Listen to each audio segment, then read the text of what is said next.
అందరికీ నమస్కారం. శివసేన ఛానల్‌కి స్వాగతం. ఈరోజు మీరు వినబోయే కథ పేరు ఉషస్సు. రచన కస్తూరి రాజశేఖర్ గారు. లంచ్ అయిపోయింది అని అన్నట్లుగా బెల్ మోగింది. అప్పటి వరకు అన్నాలు తిని స్కూల్ ఆవరణలో ఆడుకుంటున్నటువంటి పిల్లలంతా క్లాస్లోకి పరిగెత్తారు. స్కూల్ గేటు కూడా మూసివేస్తున్నాడు వాచ్మెన్. లంచ్ సమయంలో అమ్మకాలు సాగించిన ఐస్ క్రీం మిఠాయిలు, మామిడికాయ ముక్కలు, ముంత కింద పప్పు బళ్ళు స్కూల్ దగ్గర నుంచి అప్పుడే కదులుతున్నాయి. నిమిషాల్లో 6 బయటంతా నిర్మానుష్యమైపోయింది. రామచంద్రయ్య మాస్టారు స్టాఫ్ రూంలోకి కుర్చీలో కూర్చొని నిశ్శబ్దంగా ఉన్నాడు. మనసంతా శూన్యంగా ఉంది. బల్ల మీద ఉన్నటువంటి సైన్స్ టెక్స్ట్ బుక్లో నుంచి అమాయకంగా తొంగి చూస్తుంది ఇన్లాండ్ కవర్. రామచంద్రయ్య ఈ నెలలోనే రిటైర్ అవుతున్నాడు. ఉద్యోగరీత్యా ఈ ఊళ్ళో ఉండటమే కానీ స్థిరాస్తులేమీ కూడబెట్టింది లేదు. ఉన్న ఒక్క కొడుక్కి చదువు చెప్పించి ఉద్యోగం కోసం ఖర్చు పెట్టేసరికి ఓపిక తరిగిపోయింది. పిఎఫ్ గట్రాలు కరిగిపోయాయి. దానికి తోడు వయసు మీద పడే కొద్దీ పలకరించే జబ్బులు బతకనివ్వవు. కొడుకుకు పెళ్ళై పెళ్ళాంతో పట్నంలో కాపురం పెట్టాడు. చదువుకు తగ్గ ఉద్యోగం కాకపోయినా గవర్నమెంట్ ఉద్యోగం కావటంతో చేరమని తానే సలహా ఇచ్చి మరీ చేర్పించాడు. భార్య సుశీలమ్మ ఎప్పుడు భర్త రిటైర్ అవుతాడా, పట్నంలో ఉన్న కొడుకు దగ్గరికి వెళదామా అన్న ఆరాటంతో ఉంది. ఆ సందర్భంలోనే కొడుక్కి ఉత్తరం రాశాడు రామచంద్రయ్య. దానికి జవాబే ఆ ఇన్లాండ్ కవర్. దాన్ని చదివిన దగ్గర నుంచి అతనికి రిటైర్మెంట్ మరణ శిక్షలాగా. ఆ తర్వాతంతా అంధకారంగా కనిపిస్తుంది. రామచంద్రయ్య క్లాస్ రూమ్ వైపు వెళుతూ ఉండగా ఓ పిల్లవాడు వచ్చి చేతులు కట్టుకొని పాఠం అప్పచెప్పినట్లుగా, మాస్టారు, మా తాతయ్య ఊరి నుంచి వచ్చారు. రేపు ఆదివారం పొద్దున్నే మీ ఇంటికి వస్తారట. మిమ్మల్ని ఎక్కడికి వెళ్ళవద్దు అని చెప్పమన్నాడని చెప్పి తలూపేలోపే తుర్రుమని క్లాస్ వైపు పరిగెత్తాడు. శ్రీనివాసమూర్తి ఊర్లోకి వచ్చాడన్నమాట అని అనుకుంటూ పుస్తకం చేతిలోకి తీసుకున్నాడు. అతని మనసులో ఎన్నో ఆలోచనలు. శ్రీనివాసమూర్తి తనకన్నా 2 ఏళ్ల సీనియర్. లెక్కల మాస్టర్గా రిటైర్ అయ్యి హైదరాబాద్లో కొడుకు దగ్గరికి వెళ్ళిపోయాడు. అక్కడే బ్యాంకు ద్వారా పెన్షన్ తీసుకుంటూ మనవళ్లతో హాయిగా కాలక్షేపం చేస్తున్నాడు. మా ఊళ్ళో పొలాలు ఉన్నాయి. ఏటా పంట సమయానికి వచ్చి ఐవేజు వసూలు చేసుకొని వెళుతుంటాడు. కూతుర్ని ఈ ఊళ్ళోనే ఇవ్వటంతో అక్కడే మకాం పెడతాడు. వచ్చిన ప్రతిసారి సుడిగాలిలా తిరిగి గలగలా మాట్లాడి వెళుతుంటాడు. ఇప్పుడు పంట కోతల సమయం కూడా కాదు కదా, ఎందుకు వచ్చినట్లో అని అనుకున్నాడు రామచంద్రయ్య. నీ కొడుకు ఉత్తరం రాశాడు అని అన్నాడు రామచంద్రయ్య. డైనింగ్ టేబుల్ దగ్గర కూర్చొని కాఫీ తాగుతూ ఎదురుగా కూర్చొని కూరగాయలు తరుగుతున్నామే ఒక్కసారిగా అలక ఆరాటం కలగలిపి, ఏమిటండి, వచ్చి అరగంటయింది, ఈ విషయం చెప్పనే లేదు. పిల్లాడి ఉత్తరం కంటే మీకు కాఫీ ఎక్కువైందన్నమాట. ఇంతకీ ఏం రాశాడండి అని అడిగింది. ఏముంది, తన పరిస్థితి అంతంత మాత్రంగానే ఉందట. జీతం బొటాబొటిగా ఇంటి ఖర్చులకే సరిపోతుందట. పిల్లల టర్మ్ ఫీజులకు ప్రతిసారి అప్పు చేయవలసి వస్తుందట. పెన్షన్ డబ్బులతో ఈ ఊళ్ళోనే కాలక్షేపం చెయ్యమని సలహా ఇచ్చాడన్నాడు నిరాసక్తంగా. ఆశ్చర్యపోయినటువంటి సుశీలమ్మ నోటమాట రాలేదు. గుండె ఒక్క క్షణం ఆగినట్లుగా అనిపించింది. కళ్ళప్పగించి భర్త ముఖంలోకి చూసింది. అప్పటిదాకా ఆమె కళ్ళల్లో కనిపించిన ఆశ ఆవిరైపోయి నీళ్లు చిమ్మాయి.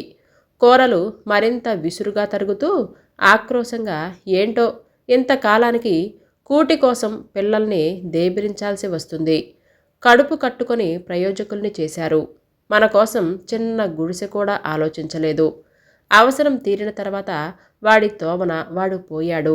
ఏం చెప్తాంలే సుశీల, ప్రతి ఏడాది ఎంతోమంది పిల్లలు చదువు చెప్పించుకొని వెళుతూ ఉంటారు కదా, వీడు అందులోనే అనుకుంటే సరి అని అన్నాడే కానీ తాను కూడా సమాధాన పడలేకపోతున్నాడు. ఇంతలో శ్రీనివాసమూర్తి వచ్చాడు. పలకరింపులు కాఫీలు అయిన తర్వాత కబుర్లలో పడ్డారు.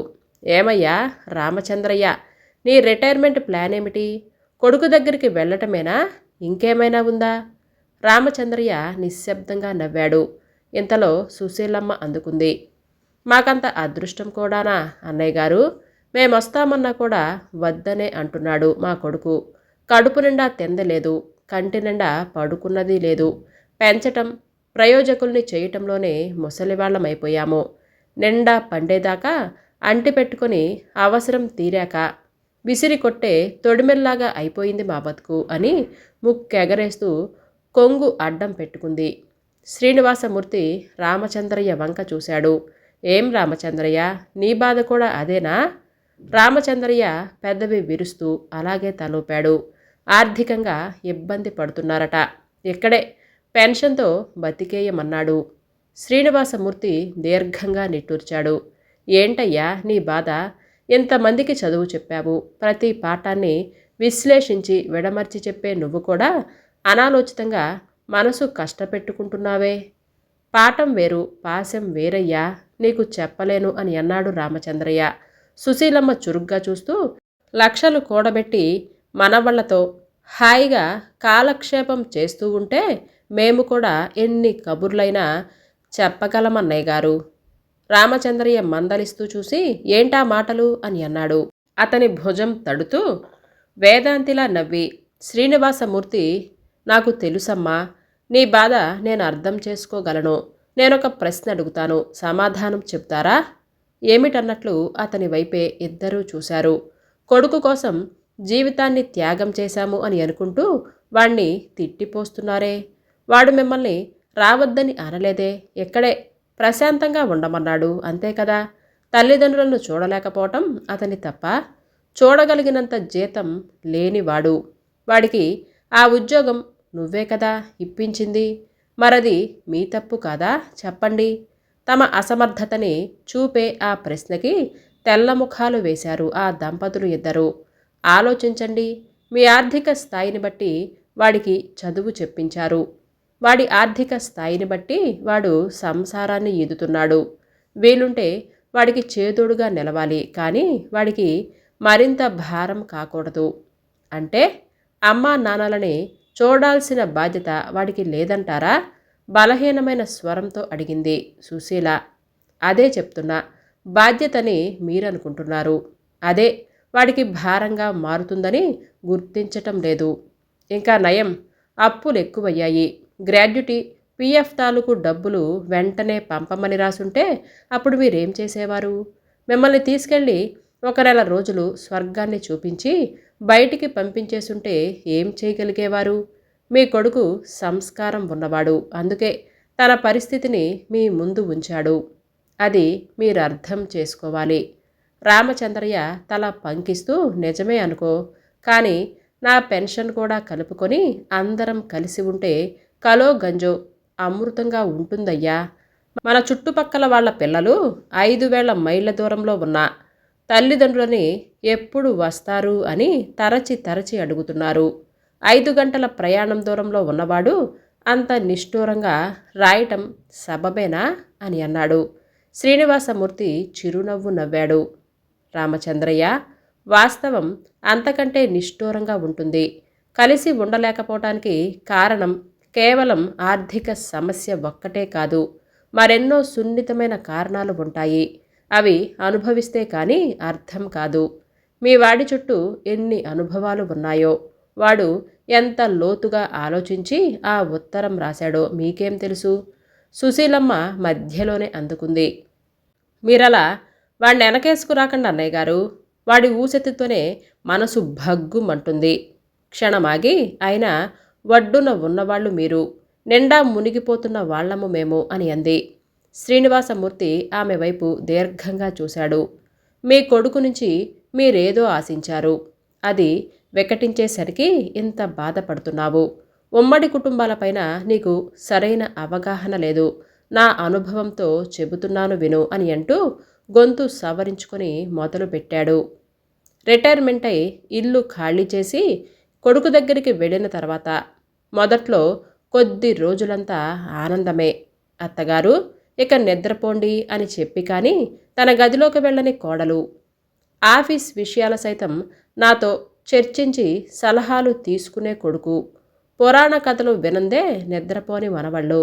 అబ్బో, గుండె పగిలేంత ఆనందం. కొన్ని రోజులకి ఆనందమంతా సర్దుకుంది.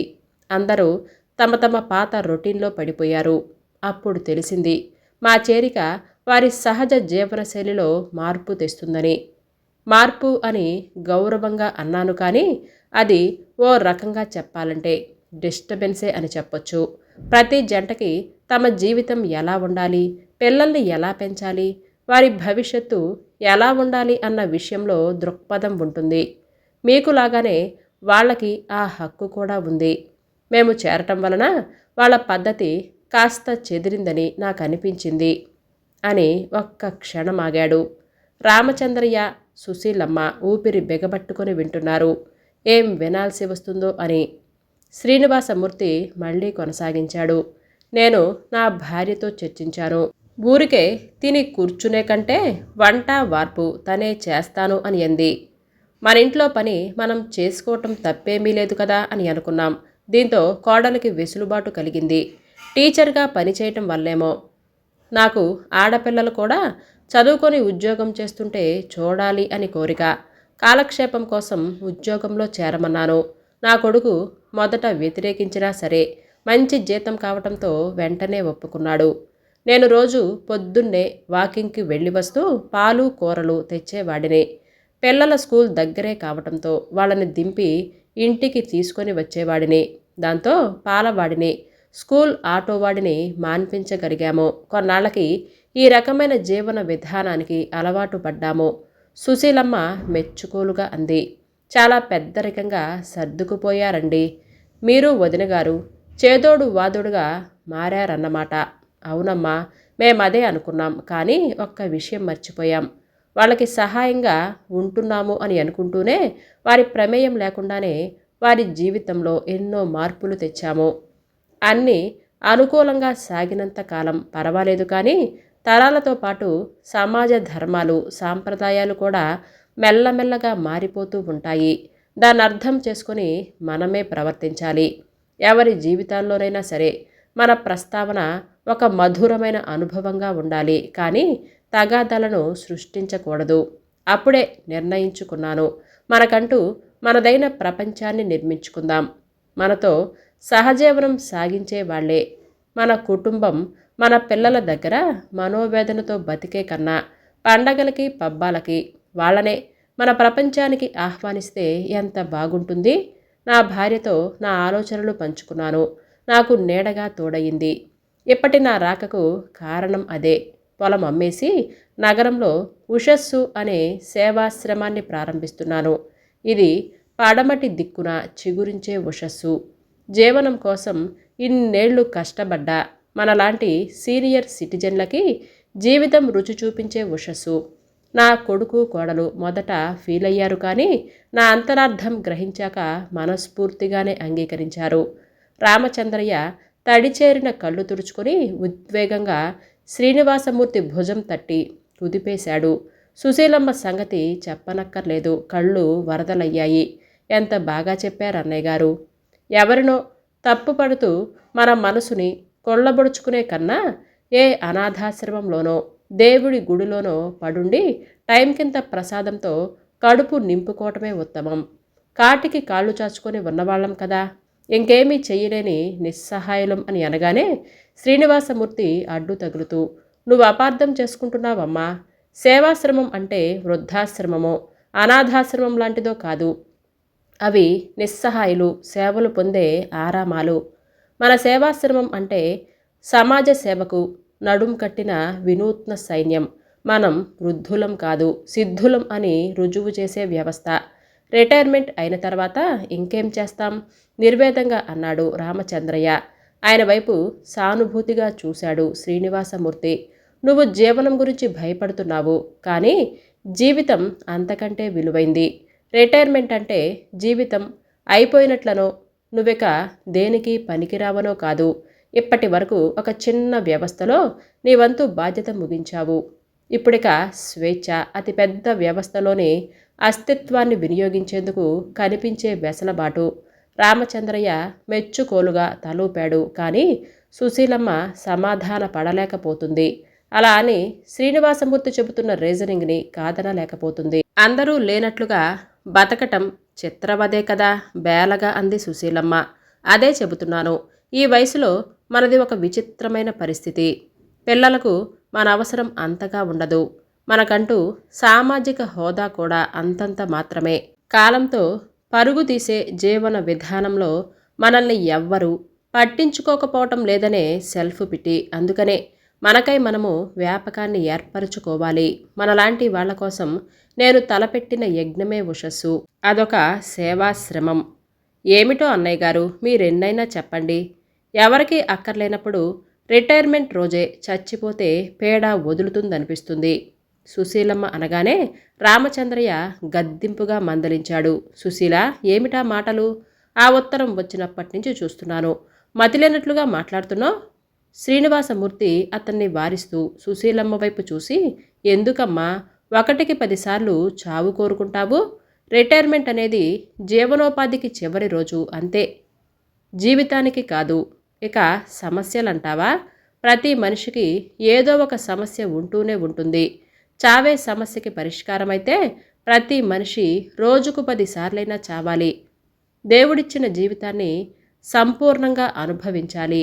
జీవితానికి ఒక సార్థకత చేకూర్చాలి. కొడుకు చూడడు అని అనేసరికి దిగాలి పడిపోయారే. ఒక క్షణం వాస్తవ దృష్టిలో ఆలోచించు. మీ ఇద్దరి పెన్షన్ డబ్బులతో నిజంగా బతకలేరా అని అడిగాడు. దర్జాగా బతకగలం, వెంటనే అన్నాడు రామచంద్రయ్య. మరెందుకు దిగులు? కలిసి బతకాలనుకున్నప్పుడు ఆశ నిరాశను మిగిల్చింది, అంతే కదా. నువ్వు నీ కుటుంబ చట్టాన్నుంచి బయటకొచ్చి చూడు. అతి పెద్ద కుటుంబం ఒక్కటే కనిపిస్తుంది. మన ఉషస్సు సంస్థ ముఖ్య ఉద్దేశం ఒకటే, నిండు నూరేళ్ళు అర్థవంతంగా జీవించటం.